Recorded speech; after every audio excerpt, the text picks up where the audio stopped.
प्रचंड बोल मस्तकों के झुंड, आज जंग की घड़ी की तुम गुहार दो।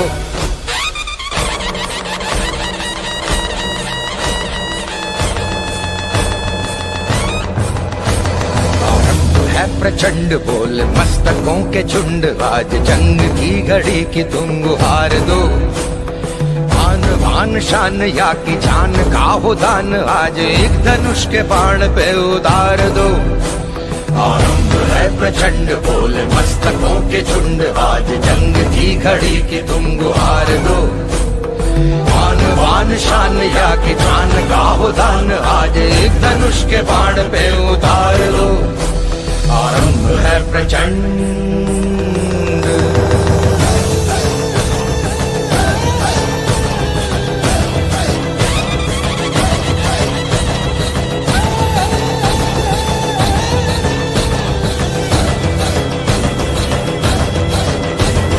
मन करे सो प्राण दे, जो मन करे सो प्राण ले, वही तो एक सर्वशक्तिमान है।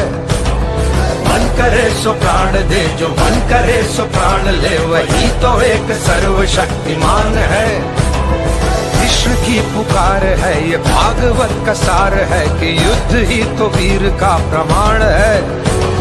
कौरवों की भीड़ हो या पांडवों का नीड़ हो, जो लड़ सका है वो ही तो महान है। जीत की हवस नहीं, किसी पे कोई वश नहीं, क्या जिंदगी है ठोकरों पे मार दो। मौत अंत है नहीं तो मौत से भी क्यों डरे, ये जाके आसमान में दहाड़ दो। आरंभ है प्रचंड बोले मस्तकों के झुंड, आज जंग की घड़ी की तुम गुहार दो। आन बान शान या की जान का हो दान, आज एक धनुष के बाण पे उतार दो। आरंभ है प्रचंड।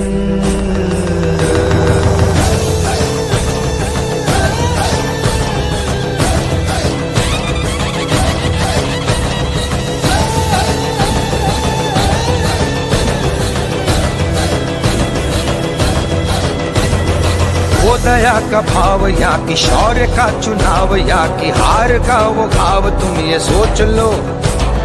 वो दया का भाव या कि शौर्य का चुनाव, या कि हार का वो भाव, तुम ये सोच लो।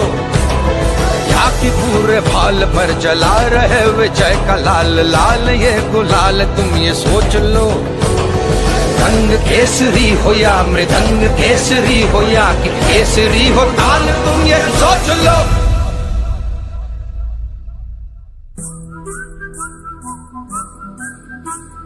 जिस कवि की कल्पना में जिंदगी हो प्रेम गीत, उस कवि को आज तुम नकार दो। भीगती मसों में आज फूलती रगों में, आज आग की लपट का तुम बघार दो। आरंभ है प्रचंड बोल मस्तकों के झुंड, आज जंग की घड़ी की तुम गुहार दो। आन बान शान या की जान का हो दान, आज एक धनुष के बाण पे उतार दो। आरंभ है प्रचंड।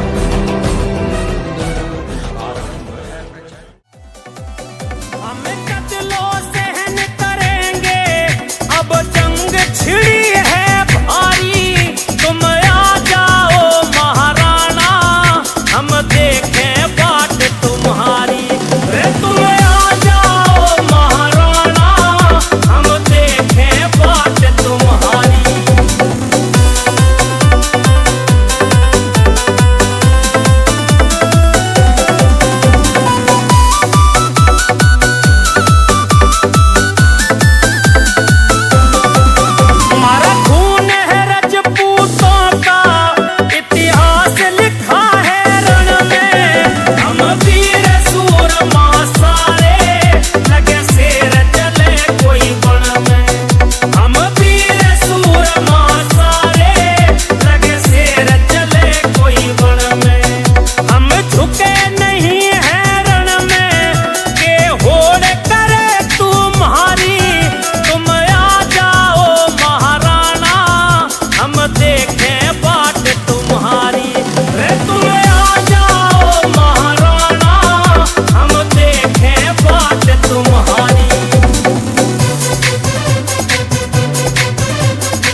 जवल्ली ठा दे धुआं। सुन लो सारे ध्यान लगाकर कहानी ऐसे वीर की, देश धर्म की खातिर मुगलों की गर्दन चीर दी।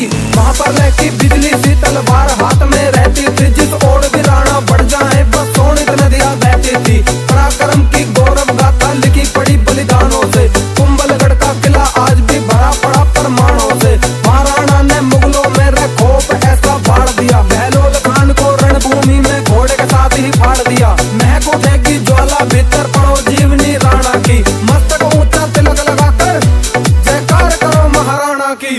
राणा तलवार तुम्हारी फिर चमत्कार कर जाए। हम छतरानी के बेटे लाखों से जा टकराए। हम छतरानी के बेटे लाखों से जा टकराए। जीतू शर्मा गुण गाए लिख रोहित गाथा सारी। तुम आ जाओ महाराणा हम देखें बाट तुम्हारी। तुम आ जाओ महाराणा हम देखें बाट तुम्हारी। महाराणा ना होते अगर महाराणा ना होते। महाराणा ना होते अगर महाराणा ना होते। ना होता ना होता ना होता हिंदुस्तान अगर महाराणा ना होते। ना होता हिंदुस्तान अगर महाराणा ना होते। महाराणा ना होते।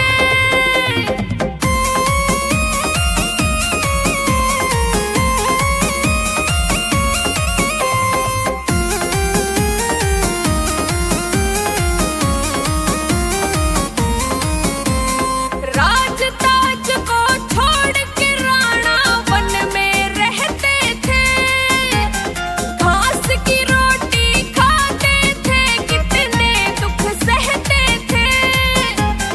घास की रोटी खाते थे कितने दुख सहते थे। वो हिंद की वो हिंद की वो हिंद की रक्षा करते थे। ना एक पल थे सोते। ना होता हिंदुस्तान अगर महाराणा ना होते। महाराणा ना होते।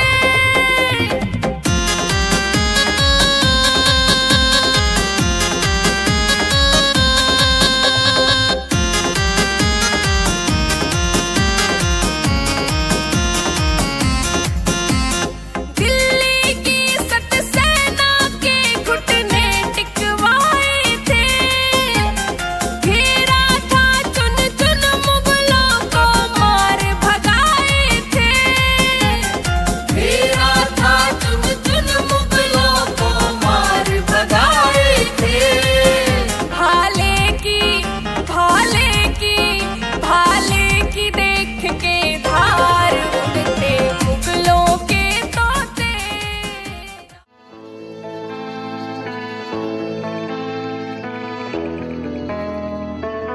कथा यह है महाराज मेरे की, हिंद का अमर उजाला था। आन पे कर दिए प्राण न्योछावर, लहू में जिसके ज्वाला था। रणधीर वीर तूफान चीर मेरे छत्रपति महाराज संभाजी। भूले अतीत शत्रु अधीर जब चलते थे महाराज संभाजी। हर खंजर भर ज्वाला अंदर हवा से घोड़े उड़ते थे। मृत्यु करती तांडव रण में जब मर्द मराठा लड़ते थे। चिंगार सनातन की गूंजी और ध्वज केसरी लहरे थे। घोर ढोर थे घोर घाव और लहू से लथपथ चेहरे थे। महाराज मेरे हैं छत्रपति महाराज संभाजी। रक्त रवानी रगों में ऐसी रण में तब से आग लगा दी। महाराज मेरे हैं छत्रपति महाराज संभाजी। रक्त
स्वतंत्रता, अपने ईमान सम्मान के लिए हम मरने को तैयार हैं या नहीं?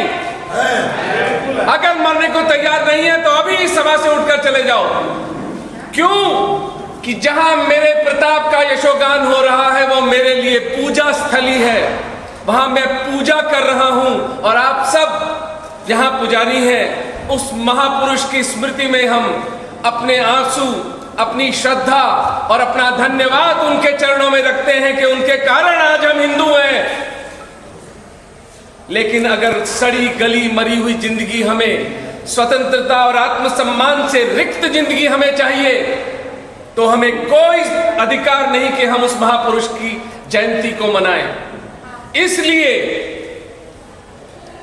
आज से जो क्षत्रिय यहां विराजमान हैं, जो क्षत्राणियां यहां विराजमान हैं, हिंदू समाज पर आने वाला संकट आप महादेव ने जैसे विष पिया वैसे पीने को तैयार हैं, तभी आप क्षत्रिय हैं। मैं चुनौती देता हूं, मैं चुनौती देता हूं आपके क्षात्रत्व को और जागृत करने आया हूं उसको। अगर रीरी रीरी करके अपनी भीख का कटोरा इस समाज के सामने लेना है तो आप क्षत्रिय नहीं है। क्षत्रिय वो जिसका अवतार मन, जिसका चित्त, क्या चालबाजी हुई क्षत्रिय समाज के साथ, वो इस पुस्तक में मैंने लिखी है, रक्त के आंसू बहाते बहाते लिखी है। पढ़िएगा, पढ़िएगा एक समाज के रूप में हमारे साथ क्या धोखा हुआ और सिंहों को, शेरों को लोमड़ियों की तरह बना दिया।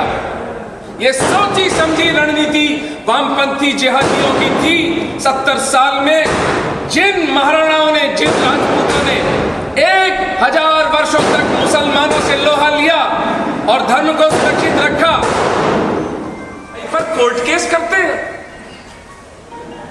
कितने कितने बड़े बड़े घराने, राजघराने राजस्थान में आपस में कुत्तों की तरह लड़ते हैं। ये कैसे क्षत्रिय हैं?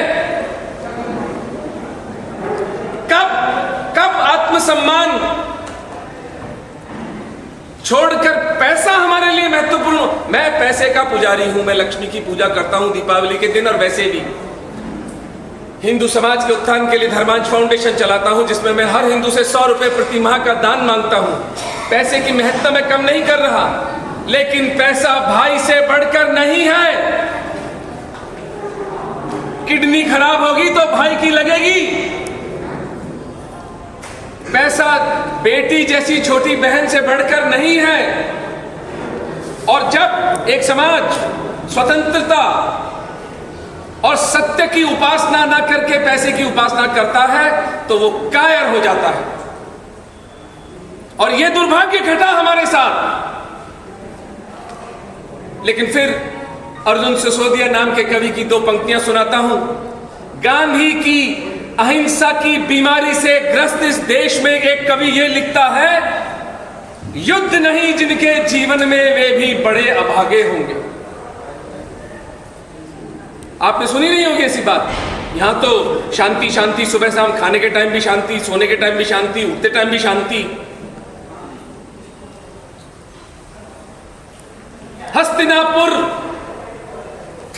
हस्तिनापुर का जो समझौता हुआ था वो शांति के लिए हुआ था, मिली शांति। 47 का बंटवारा भारत का शांति के लिए हुआ था, मिली शांति। इन नपुंसक समझौतों से शांति नहीं मिलती, शांति भुजबल से कमाई जाती है। शांति तब होती है जब शत्रु को पता है कि मेरी बेटी पर हाथ डाला तो हाथ काट दूंगा, तब शांति होती है। तब तक, जब तक मनुष्यता वहां नहीं पहुंचती, युद्ध ही जीवन का नियम है। युद्ध नहीं जिनके जीवन में वो भी बड़े अभागे होंगे, या तो प्रण को तोड़ा होगा या फिर रण से भागे होंगे। ये समाज तय कर ले कि अपनी बहन, बेटी, मां को बचाने का जो वचन दिया है इन मलेच्छों से वो तोड़ना है, तो फिर जाओ घर, देखो बॉलीवुड की पिक्चरें, लगाओ क्रिकेट के सट्टे, करो थीम पार्टियां, व्यर्थ की सतही जिंदगी जीकर चले जाना। लेकिन अगर बेटी का शील, अगर पत्नी का सम्मान और अगर मां का सतीत्व विनिमय की वस्तु नहीं है, नॉन नेगोशिएबल है, तो फिर आने दो मलेच्छों को, इनके सरों की मुंडों की ढेर हम भी लगाना जानते हैं। प्रताप के जीवन का रस महत्व क्या है? राजपूत संगठन टूट चुका था, मेवाड़ गृह कले में था। एक समय आया प्रताप के पास अपनी सेना को वेतन देने के लिए भी धन नहीं था, लेकिन उस मर्द ने क्या किया? जब मान सिंह जी उनके पास समझौते का 1572 के अंदर प्रस्ताव लाते हैं, तो हमारे मेवाड़ में उसको 3 च कहते हैं, 3 च। उन्होंने कहा ठीक है, अकबर से समझौता करवाता है मान सिंह, करवा दे, ये 3 च नहीं करूंगा, भू चौथ नहीं दूंगा, मैं टैक्स नहीं दूंगा अकबर मलेच्छ को, हूं चाकरी नहीं करूंगा, मैं कभी उसके दरबार में जाकर उसके सामने ऐसे सर नहीं झुकाऊंगा, और हूं छोकरी नहीं दूंगा, मैं अपनी बेटी नहीं दूंगा मुसलमानों को। अगर ये 3 बातें मंजूर हो तो दोस्ती करा दे। जीवन इतना ही सरल है, जीवन इतना ही सरल है। आपको 4 पैसे कमाने हैं, 30 तारीख को अपनी EMI चुकानी है, अपने बच्चे को स्कूल में पढ़ाना है, अपनी बच्ची का अच्छी जगह शादी का विवाह कर देना है। लेकिन यदि इस जीवन व्यवस्था पर कोई हत्यारे बलात्कारियों का समूह आता है और कहता है नहीं, मेरी किताब में ये लिखा है, मेरा कहने वाला मुझे, तो फिर तेरी ऐसी की तैसी। तो फिर प्रताप ने कहा तुझे बताते हैं हम हिंदू धर्म क्या है। 1576 की हल्दी घाटी की लड़ाई हुई, वो आप पढ़िएगा इस पुस्तक में, मैंने सारा विवरण दिया है कि कैसे प्रताप विजयी रहे थे। ये गलत है कि वो युद्ध अनिर्णीत समाप्त हुआ था। मैं चुनौती देता हूं, कोई सिद्ध कर दे कि वो युद्ध अनिर्णीत समाप्त हुआ था। 8 कारण इस पुस्तक में लिखे हैं मैंने। 3 साल शोध करने के बाद झक मारी जंगलों की मैंने, तब वो कारण ढूंढे मैंने, और सब प्रमाण में सिद्ध करता हूं कि हल्दी घाटी का युद्ध प्रताप की विजय थी। इस देश के मक्कार, बेईमान, आत्माविहीन इतिहासकारों को शहर के चौराहों पर उल्टा लटका देना चाहिए, जिन्होंने हमारे यशस्वी पुरखों के बलिदान को इतना घटिया कर दिया। हमारे यशस्वी राजपूत 4 पीढ़ियां एक युद्ध में खत्म हो जाती थी। इधर राजपूतनी बच्चा पैदा कर रही होती, उधर उसके बाप का 12वां हो रहा होता।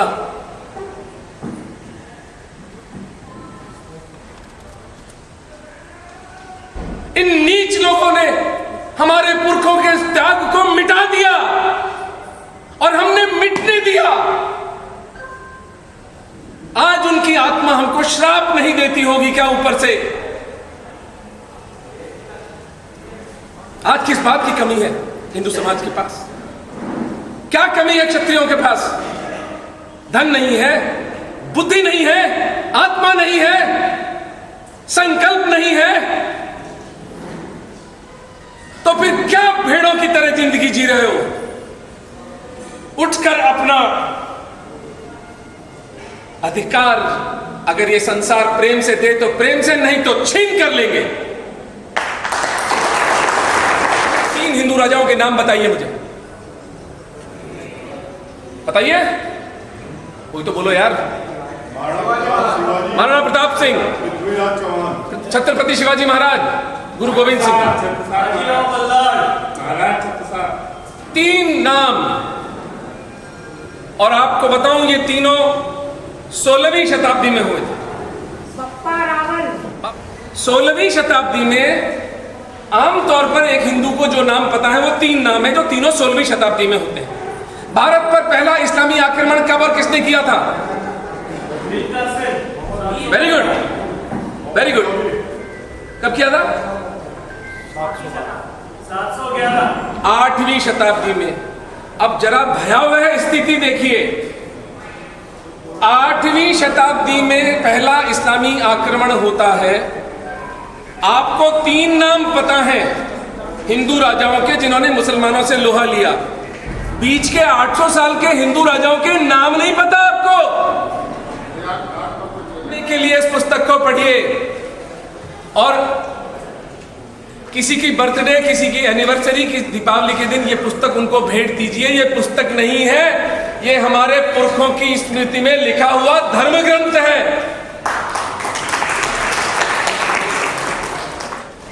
आधुनिक महिलाओं से अगर मैं पूछूं,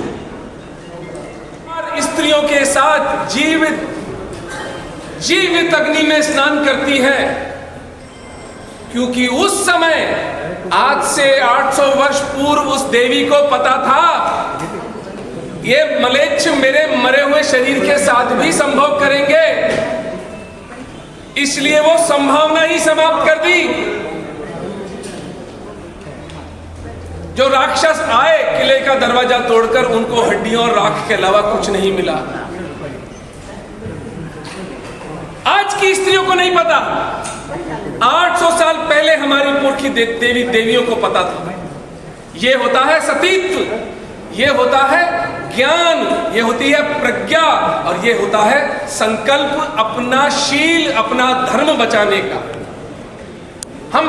हम वाकई उत्तराधिकारी हैं उन यशस्वी पुरखों के, सिंह जी के साथ। क्षत्रिय क्या होता है उसका उदाहरण 1669 ईस्वी में मलेच्छ औरंगजेब ने आदेश दिया, सब वैष्णव मंदिरों को जला तोड़ दो। तो औरंगजेब भगवान कृष्ण की मूर्ति को हाथ नहीं लगा सकता।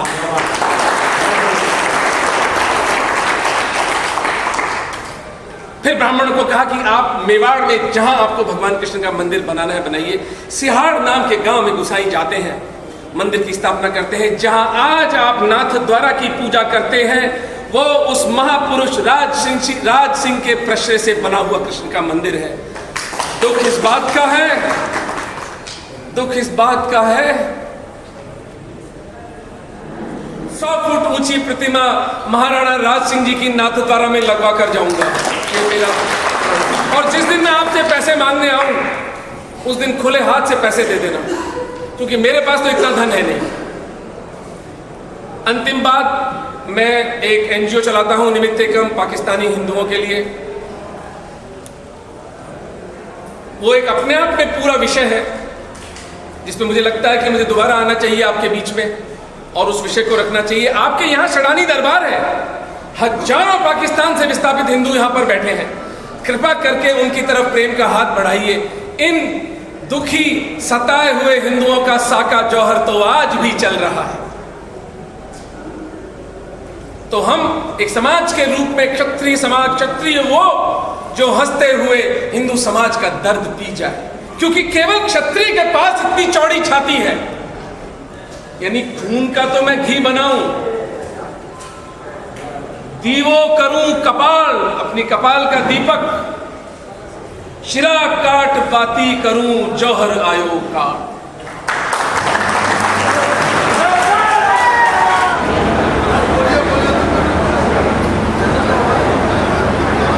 समाप्त कर रहा हूं मित्रों, आपने सब प्रेम से इतनी मेरी बात सुनी। 5 मिनट और बोल, सादा का वीडियो चला सकता हूं। अपने भाइयों के साथ एक बार तीनों राज्यों में एक मनुष्य होता है, बस फिर उसने भविष्यवाणी की कि सांगानी मेवाड़ के नाम का जाओगे। यह सुनकर पृथ्वीराज नापाक हो गए और उन्होंने सांगा की मुस्तदी की। मालवा को दिल्ली की तरफ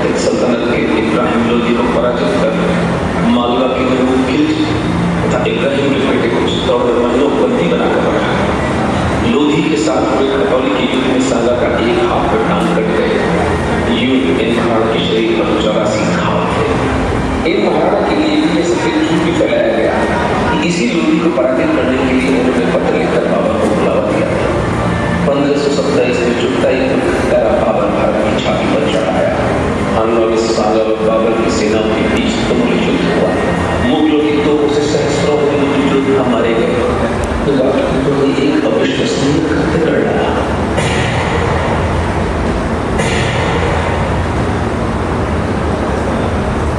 मुगलों की तोपें निष्क्रिय करने के लिए राजपूतों ने तोपों में अपने सर दिए। यूरोप के शरीर के पक्के हुआ अपने सिरों के मोड़ चुकाकर खानवा में युद्ध जीता गया। पर इस देश के घटिया वाराणसी इतिहासकार खानवा को सागा की हार बनाया और 1928 में बाबर ने सागा को दृष्टिगत की हत्या करवाई। मृत्यु की महाराणा का सामना केवल जीवन से कर सके। सागा की हत्या सिद्ध करके लेकिन वो मुगलों की विजय शौर्य पर नहीं कपट के बल पर बाजी होते थे। सागा का जीवन प्रमाण कोई पराजय नहीं, कोई परिस्थिति अजय नहीं, कोई विवश अस्थायी नहीं। पुरुष का दृढ़ निश्चय और कर्तव्य ही निर्णायक होते हैं तथा परिस्थितियों पर ऐसे पुरुष की दास बन जाते हैं।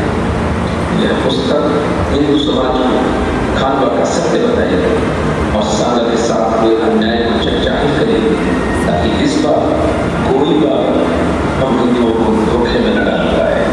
हर हर महादेव। बताइए क्या हमारी परिस्थिति सागा से खराब है? तो फिर हम क्यों कीड़े मकोड़ों की तरह जिंदगी जिए?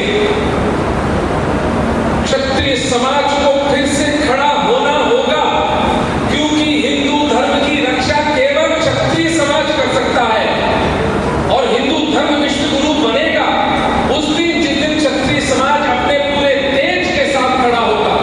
मेरा आह्वान है क्षत्रिय समाज को कि अपनी कायरता, अपनी निर्बलता, मैं तो कायर निर्बल तो नहीं कहूंगा, अपने आलस्य को छोड़कर उठें और विश्व गुरु के स्थान पर हिंदू धर्म को स्थापित करें।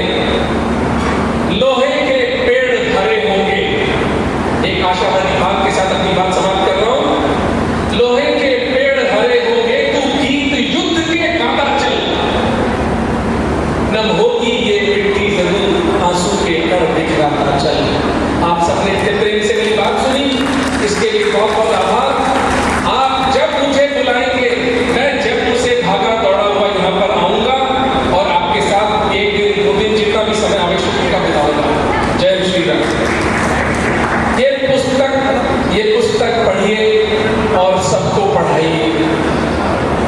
इसके द्वारा जो अर्जित धनराशि है वो पाकिस्तान से विस्थापित हिंदुओं के कल्याण में खर्च होगी। लेकिन ये सत्य हर चौराहे से बोला जाना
दुर्योधन को मारने के लिए जब अपने भीम जी के साथ जब युद्ध हो रहा था, उस समय वो नाराज हो गए थे कि आपने छल से उसके जांग को मारा। उस समय वो नाराज होने के बाद उन्होंने गदा उठाकर भीम पर वार करना चाहा। इस बीच में श्री कृष्ण बीच में आते हैं और उन्होंने कहा था उनसे कि जब कौरव और पांडव के बीच में लड़ाई होने जा रही थी, तब आपसे पूछा गया कि आप किसके साथ लड़ना चाहेंगे, और आपने युद्ध न करते हुए आपने चारों धाम की यात्रा करना ज्यादा श्रेष्ठ समझा था। जिंदगी में, उनके पूरे जिंदगी में जो आदर्श उन्होंने स्थापित करना चाहा, तो उस दिनों उन दिनों भी नहीं प्रासंगिक था और आज भी नहीं प्रासंगिक था। आज भी नहीं प्रासंगिक है। पहले भी मुगलों के समय जो संक्रमण काल चल रहा था, और आज मुगल नहीं है, लेकिन मुगल को भी यहाँ संक्रमण काल खत्म हो गया है।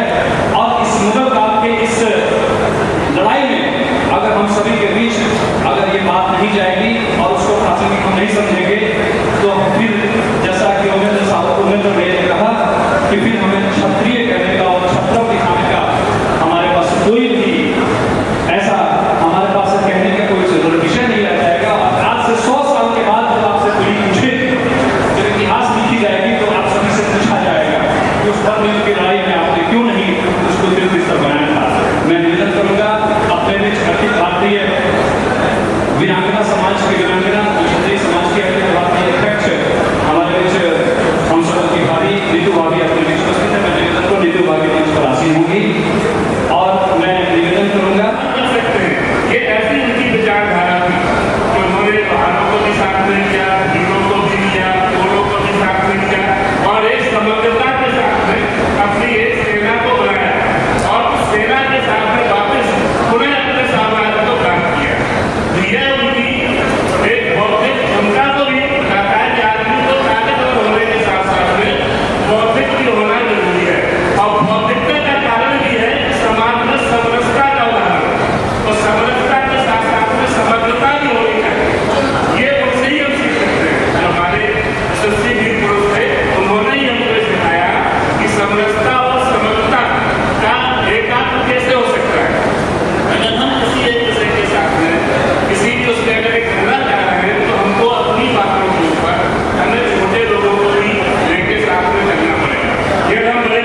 नहीं पाया, जीते थे। और उसके ऐसे 10 कारण हैं। एक तो उन्होंने अपने पुस्तक में बता भी दिया, हमको भी थोड़ी बहुत जानकारी है, मैं आपको बता देना चाहता हूँ कि महाराज वंशज है। आज भी आप लोग देखिएगा जो फेसबुक के माध्यम से, यूट्यूब के माध्यम से या और भी सारे माध्यम में जानकारी के लिए कि वहाँ पे मेवाड़ में उनके वंशज आज भी उपलब्ध है। आज भी वो सबके सेवा में लगे हुए हैं। मैं उनमें से 2 का नाम नहीं जानता, लेकिन जिसको लोग जीता हुआ बताते थे, जो बोलते थे कि वो जीत गया, उनके वंशज को आप दिया लेकर ढूंढिएगा तो भी नहीं मिलेगा कहीं पे। हो सकता है कहीं पंचर की दुकान खोले, वो कहीं नहीं मिलता। लेकिन हम लोगों को नीचा दिखाने के लिए वामपंथी इतिहासकारों ने, वामपंथी लोगों ने हमको नीचा दिखाने के लिए हमारे इतिहास का पूरे हनन कर दिया। और उस समय हम लोग नहीं लड़े। लेकिन आज जब सोशल मीडिया के माध्यम से जैसे भी हमको थोड़ा बहुत ज्ञान प्राप्त हो रहा है, अपने समाज के लिए इच्छुक हो रहे हैं, तो अब हम लोग को प्रतिकार करना है और जो उसका हकीकत है, जो सही चीज है, उसको हमको जानना है। इसी के साथ मैं अपने वक्तव्य को समाप्त करता हूँ और आप सब लोगों का साथ और अपने समाज का साथ ऐसे ही बना रहे, ताकि हम लोग आज के वामपंथी इतिहासकारों से लड़ते फिरते रहें। और लड़ने से इतिहास बनता है, कायरों का कोई इतिहास नहीं होता है। जय महाराज, जय श्री राम। बहुत ही विशिष्ट काम किया है। और उन विशिष्ट कामों में अगर मैं देखूं, मैं व्यक्तिगत रूप से करीब 4-5 वर्षों से अखिल भारतीय वीरांगना समाज की हमारी अध्यक्षा, राष्ट्रीय अध्यक्षा नीतू सिंह जी को मैं देखता हूँ कि हमेशा अपने से एक उनके बीच में एक व्यवहार का परिवर्तन आए और वह जब तरुणाई में जाए तो फिर यह कह के उठे कि नीतू सिंह जी ने जो कहा था वो इस कलयुग की जीजाबाई होंगी। और मैं निवेदन करूँगा नीतू सिंह जी से कि जीजाबाई के आदर्शों को स्थापित करने के और कैसे एक क्षत्रिय का मूल्य स्थापित हो, इस दिशा में हम सबको अपना विषय रखेंगे। माननीय नीतू सिंह। पंचायत हमारी अभिभावक विशिष्ट अतिथि श्रीमती वीणा मोहन सिंह जी, निस्वार्थ सेवा संघ की अध्यक्ष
इस पूरे विषय पे मैं निवेदन करूंगा माननीय प्रवेश राजपूतों के खून में इतना अभी उबाल लग रहा है, पाकिस्ता के उससे आया नहीं। जय जय महाराणा। हाँ, अब लगा कि हम राजपूत हैं। मैं मेरा भाभी को काम करता हूँ, मीना दीदी को मैं चरण वंदन करता हूँ, सभी पंचायत साथियों को मैं अभिनंदन करता हूँ, वंदन करता हूँ। हमारे सामने बैठे हुए वो तमाम शिल्पकार, खास करके हमारी माताएं बहनें, जो राजपूत समाज में मैंने देखा है महिलाओं का कम समय वो हमारे समाज को देती है, लेकिन कहीं न कहीं हमारी भाभी साहब नीतू भाभी ने कहीं न कहीं एक प्रयास किया है सबको जोड़ने का, और मैं उसका सबसे बड़ा योगदान आदरणीय बीड़ा भाभी साहब को मैं देता हूँ कि वो हमेशा हम सबको अपनी प्रेरणा मार्गदर्शन देती रहती है और हम सबको उत्साहित करती रहती है, क्योंकि मैं तो घंटों घंटों जाके भाभी साहब से मिलता हूँ और अपनी पीड़ा, अपनी समाज की पीड़ा उनके सामने रखता हूँ। वो सुनती भी है और उसमें जो चीज उनसे नहीं होता वो हीरा दीदी की तरह मामले कर देती है, उनसे भी नहीं, वो जरूर करेगी। तो मैं आपको विशेष इस मंच पे मैं अभिनंदन करता हूँ कि आप हमारे बीच में आए और इन युवाओं ने जो एक प्रयास किया है। हम लोग तो बहुत सारे लोग हैं, बहुत सारे समाज के वरिष्ठ हैं, लेकिन आज का ये कार्यक्रम विशेष तौर से युवाओं ने अपने संकल्प लेकर के कि जब तक युवा किसी चीज में आगे नहीं आएंगे तब तक कोई भी समाज हो वो आगे नहीं बढ़ पाएगा। अगर युवा एक बार आ गए तो ये समझ लीजिए उस समाज का कल्याण होना कंपलसरी है और दृढ़ संकल्पित है। तो मैं चाहूंगा इन युवाओं के लिए एक बार जोरदार ताली बजाए कि इन्होंने आज कई महीनों का संकल्प और प्रयास के ये कार्यक्रम इन्होंने आज किया है। और आपने आज का धूप देखा होगा, आपकी गर्मी देखी होगी, तो शायद आप भी विचलित होंगे और शायद मेरी कुर्सियां खाली दिख रही है, तो ये तूफान और साथ साथ ये जो गर्मी का प्रकोप था वो भी एक कारण था। तो मैं एक चीज हो या हिंदू समाज हो, जब तक हम लोग अपनी मुट्ठियों को नहीं बंद करेंगे, जब तक हम सब बहुत सारी बातों को अप्लीकेबल नहीं कर पाएंगे, आप सबको संगठित होना है, एक दूसरे का अंगुली पकड़ना है और अंगुली पकड़ करके साथ चलने का एक प्रयास करना है। आप देखिए ये राजपूत समाज कहाँ जाकर के बैठेगा, और हमें तो गर्व है कि जिस छत्तीसगढ़ में आज हम हैं उसमें पिछले 15 साल हमारा राजपूत समाज का वो शिखर व्यक्ति, वो विकास पुरुष हमारे बीच के मार्गदर्शक हैं, हम सबके अभिभावक हैं, उनके बावजूद भी कहीं न कहीं हम एक असंगठित रूप में दिखते हैं। वो थोड़ा कई बार अच्छा नहीं लगता है, लेकिन हमें विश्वास है कि आज युवाओं ने वो एक प्रयास करने किया है कि ताकि हम सब एक हों और एक दूसरे की अंगुली पकड़े। आप कुछ न करें, बस एक चीज का आप दृढ़ संकल्प लें कि अगर किसी की अच्छा नहीं कर सकते तो उसकी बुराई न करें या बुरा न सोचें। अगर जिस दिन हमारे मन में ये भावना आ गई उस दिन हमारे समाज को शिखर पे पहुंचने से कोई नहीं रोक सकता। हर समाज का, जैसे हम कई बार बैठते हैं, आपस में भी बैठते हैं, तो ये बातें आती है कि सिंधी समाज हमारा मुट्ठी भर है, हमारा मुस्लिम समाज मुट्ठी भर है, उनको वो सम्मान मिलता है।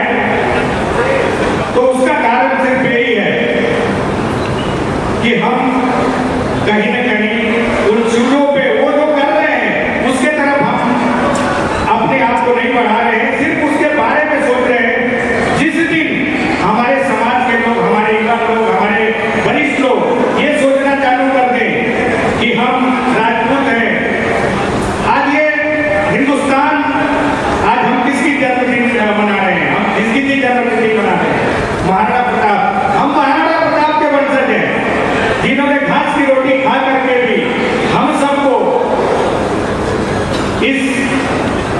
हिंदुस्तान में एक सम्मान दिया, हम उसके वंशज हैं, लेकिन आज कहीं न कहीं हम अपने आत्मविश्वास के लिए, आत्मसम्मान के लिए लड़ाई लड़ रहे हैं। ऐसा क्यों? ये हम सबको सोचने की जरूरत है, हम सबको विचार करने की जरूरत है, और सिर्फ हम दूसरे को अंगुली पकड़ने की जरूरत है, हाथ पकड़ने की जरूरत है, और हाथ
जितने भी वरिष्ठ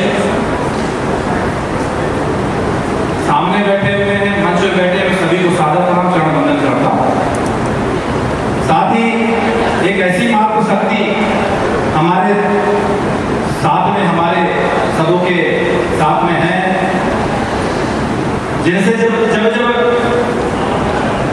घर जाकर के बातचीत हुई और जब छत्रित्व में कोई बात आती है तो वो खुद कहती है कि बाकी लोग राजनीति करते रहे, जब मुझे लगेगा मैं तलवार निकाल कर दो, तलवार चलाना जानती हूँ। ऐसी मैं मेरी मां समान वीणा मां को सादर प्रणाम करता हूँ, वंदन करता हूँ, नमन करता हूँ। मंच में बैठे हुए बड़े भाई शशि सिंह जी, बड़े भाई रविंद्र सिंह जी, राघव दादा, जिनसे बहुत कुछ सीखने को मिलता है, उनको बहुत बहुत प्रणाम करता हूँ, नमस्कार करता हूँ। अब सबसे बड़ी बात यह है कि सारे लोग इस उम्र पे हैं जिनका नाम लेना मैं नहीं समझता उनका नाम लिया जाए। दीदी बैठी हुई है, उनको बहुत प्रणाम करता हूँ। हमारी राष्ट्रीय अध्यक्ष हमारी भाभी माँ नीतू सिंह जी को सादर प्रणाम करता हूँ, नमस्कार करता हूँ।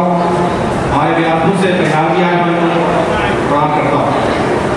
देखिए, आज महाराणा प्रताप जयंती का अवसर है और हम सब कहीं ना कहीं जितने भी लोग बैठे हुए उन्हीं के वंशज हैं, उन्हीं का खून है। लेकिन क्या ऐसी कमी है कि हमारे बारे में लोग ये कहते हैं कि हम एक नहीं हो पाते। इस विषय बहुत छोटा सा विषय है, ऐसा क्यों होता?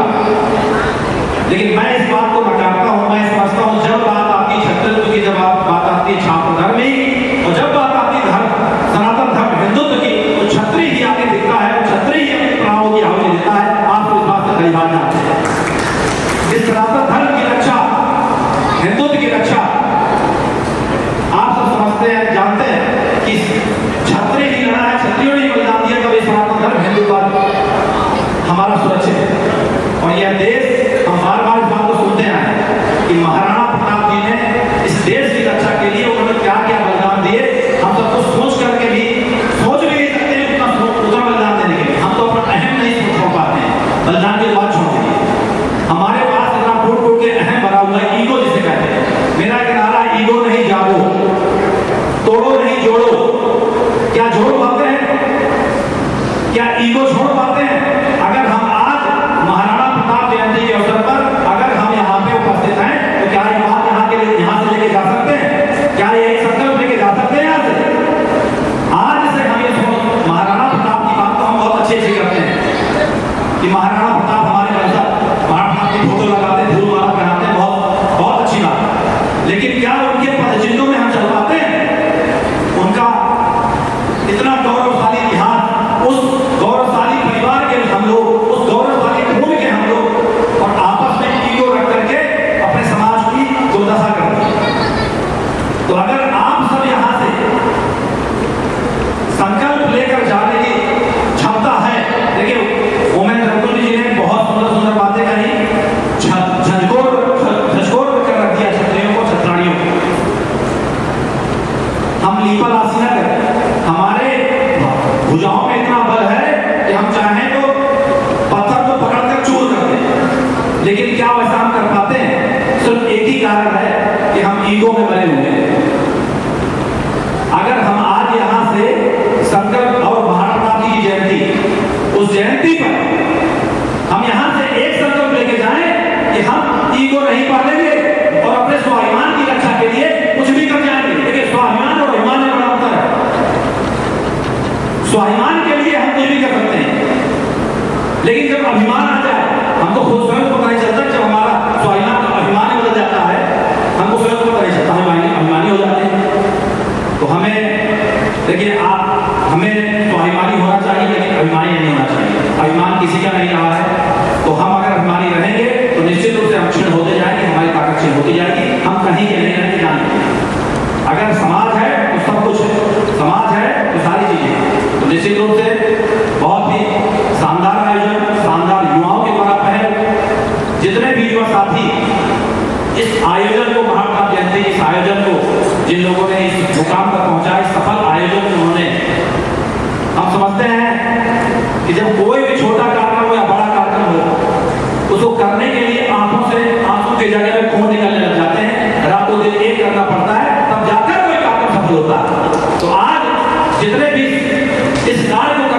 जितने भी युवा साथी, जितने भी हमारे भाई हैं, मैं उनको तहे दिल से धन्यवाद देता हूँ, आभार व्यक्त करता हूँ। आपका इस तरह का ऊर्जावान होना, आपकी इस तरह की सोच, निश्चित रूप से हम सब फिर से एक होंगे। एक तो है, लेकिन एक जगह पे आप दिखेंगे, ऐसी मैं कल्पना करता हूँ। और आप सभी को बहुत बहुत बधाई, बहुत बहुत धन्यवाद देता हूँ। आप सबने जो सम्मान, बहुत ही एक एक व्यक्ति को पीछे रह करके आप सबने जिस प्रकार से सारे लोगों को सम्मान दिया, आप सभी को बहुत बहुत धन्यवाद व्यक्त करता हूँ, बहुत बहुत बधाई देता हूँ।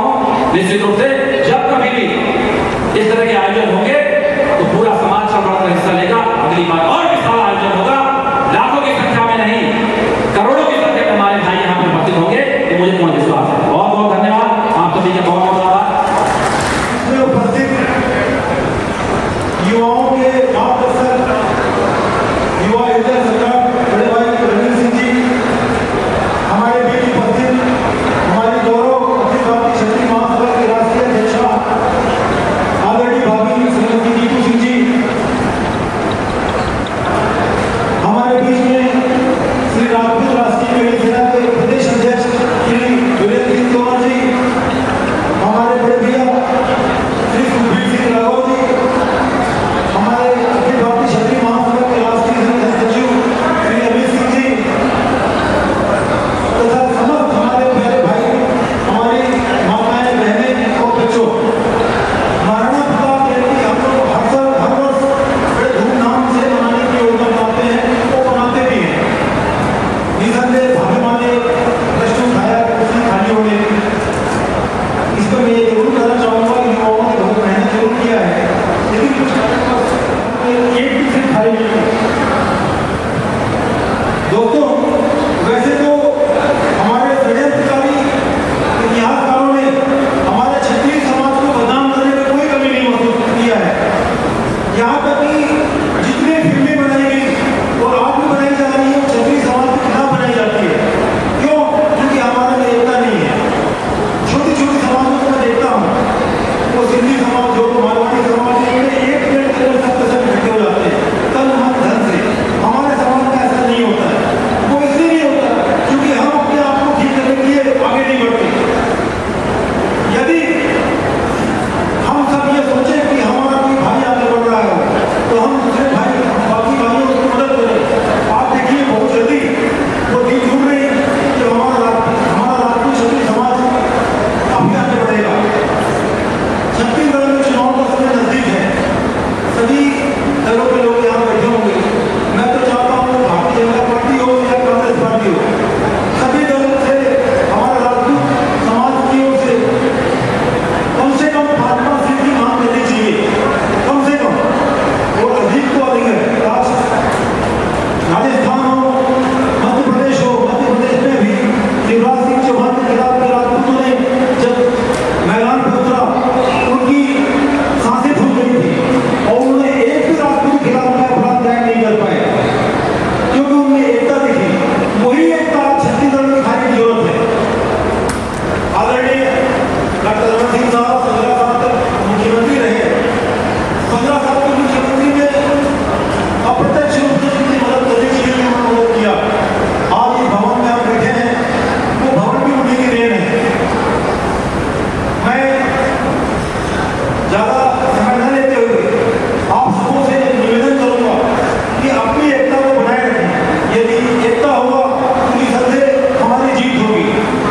आज के इस कार्यक्रम को आयोजित करने वाले हमारे युवा प्रकोष्ठ के आदरणीय छोटे भाई सरोज सिंह जी, संतोष सिंह जी, विवेक सिंह जी, अजीत सिंह जी और जितने हमारे छोटे भाई हैं, उन सब को बहुत बहुत बधाई दूंगा। अजीत सिंह जी, इन्होंने ये कार्यक्रम कम समय में आयोजित करके एकता का निशान दिया है। बहुत बहुत धन्यवाद। जय हिंद, जय महाराणा। आज शशि सिंह जी ने जो बात करने का प्रयास किया, उनको एक प्रबोधन देने की आवश्यकता है। एक दूसरे के घर के बच्चों को एक दूसरे से मिलाने की व्यवस्था होनी चाहिए, तब जाकर एकता ऐसे एकता आना थोड़ा सा संभव नहीं है। जैसे ऐसे कितने लोग हैं जो एक घर में कुछ वास कर पाए, नहीं कर पाते, ये हमारा कमाल नहीं है। और इसीलिए तो फिर नहीं लगता है कि वो एकता आ पाएगा।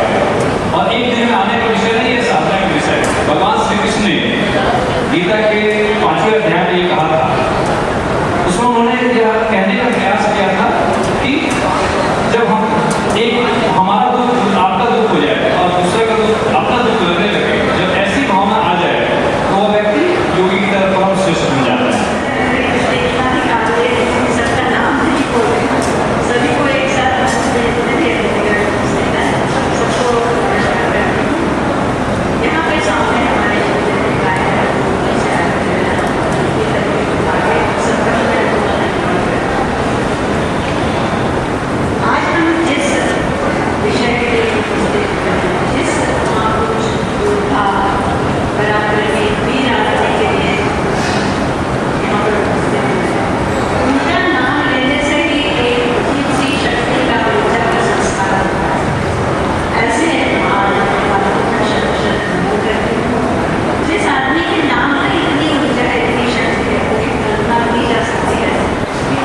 वहाँ मिलकर जो हम लोग छात्र संघ के अध्यक्ष रह चुके हैं, हम लोग अपने छात्र काल में, तो सभी छात्रों का दिल्ली में एक अधिवेशन हुआ था जिसमें हम लोगों ने तय किया कि कम से कम हम लोग अपने अपने घर की हिस्ट्री लिखें।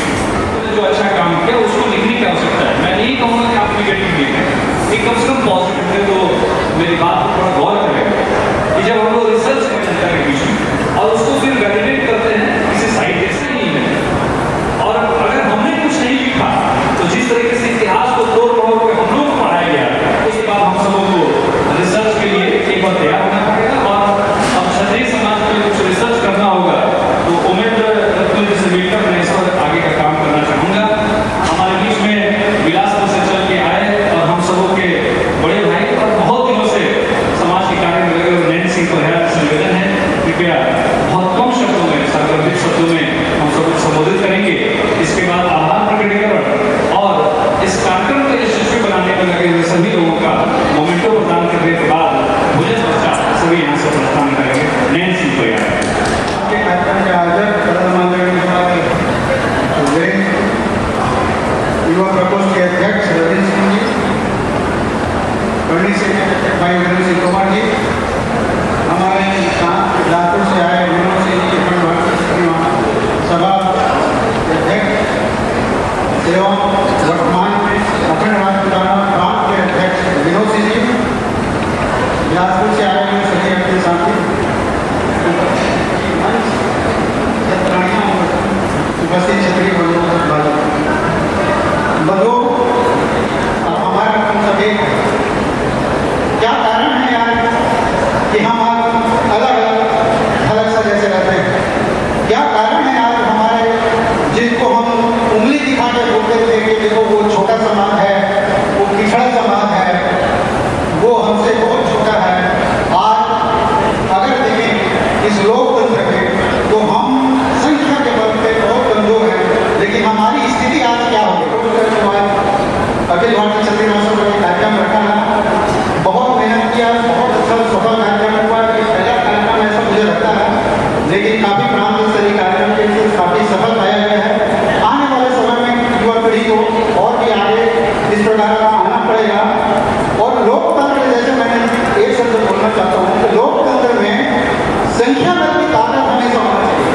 आपको अगर सूचना मिलता है किसी प्रकार का कि भारतीय क्षत्रिय महासभा या अन्य संगठन की राजपूत समाज अनेक प्रकार के यहाँ छत्तीसगढ़ में संगठन है राजपूत समाज के हित के लिए, तो कहीं भी मिलता है तो उस कार्यक्रम में अपनी सहभागिता जरूर होनी चाहिए। अगर सहभागिता होगा तभी हमारी पहचान बनेगी। मैंने तो आप सब जानते हैं कि आप 10% आरक्षण केंद्र सरकार ने दे रखा है और हम छत्तीसगढ़ में कुछ नहीं कर पा रहे।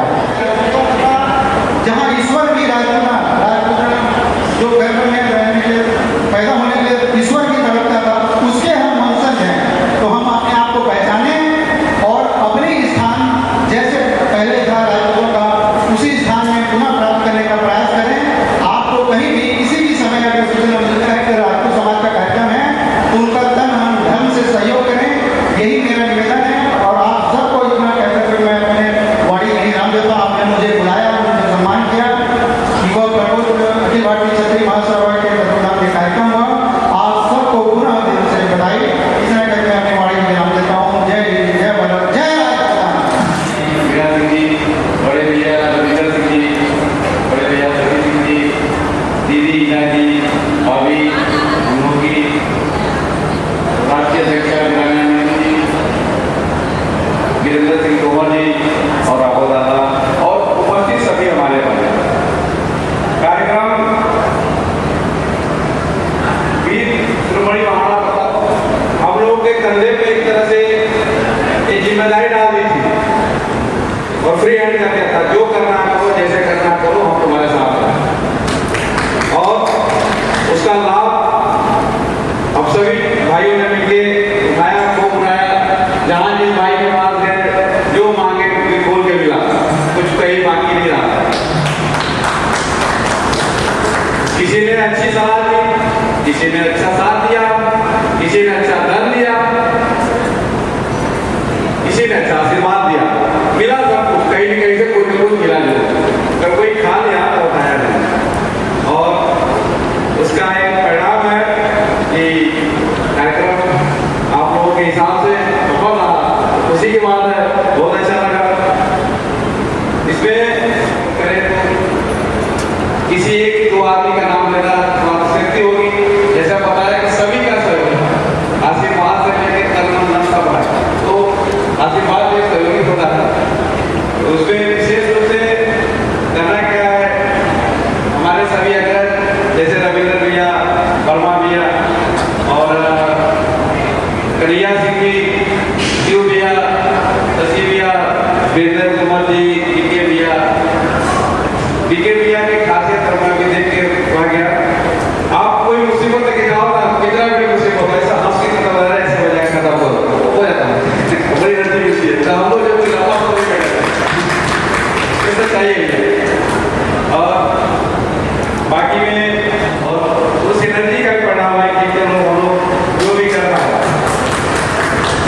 बिना लड़े तो कोई काम करते ही नहीं, लेकिन उनके बिना काम होता भी।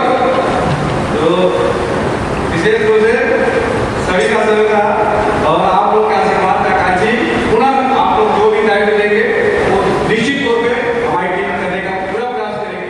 धन्यवाद। मेरी धरती मुझसे पूछ रही कब मेरा कर्ज चुकाओगे, मेरा गंबर मुझसे पूछ रहा कब अपना धर्म निभाओगे। मैंने वचन दिया भारत माँ को तेरा शीश नहीं झुकने दूंगा। सौगंध मुझे इस मिट्टी की, मैं देश नहीं मिटने दूंगा, ये देश नहीं मिटने दूंगा, ये देश नहीं झुकने दूंगा।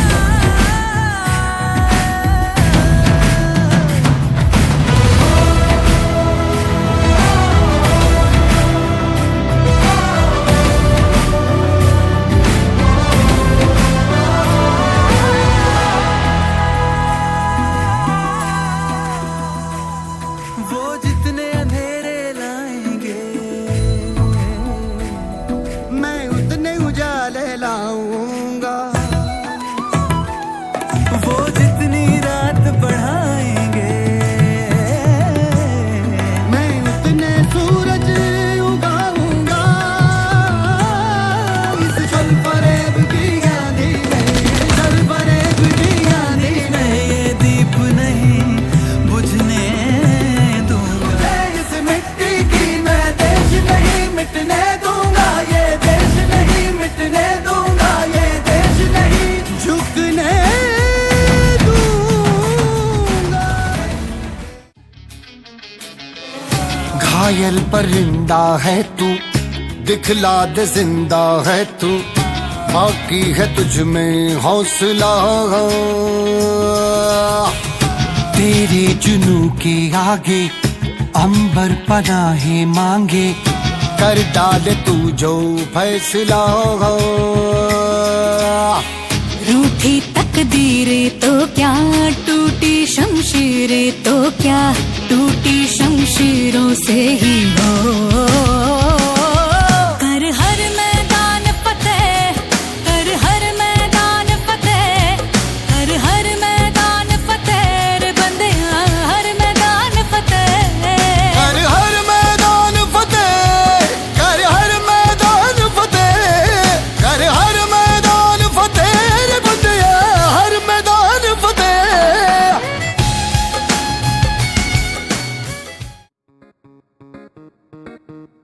खाओ पियो ऐश करो मित्रो, दिल पर किसे दा दुखायो ना।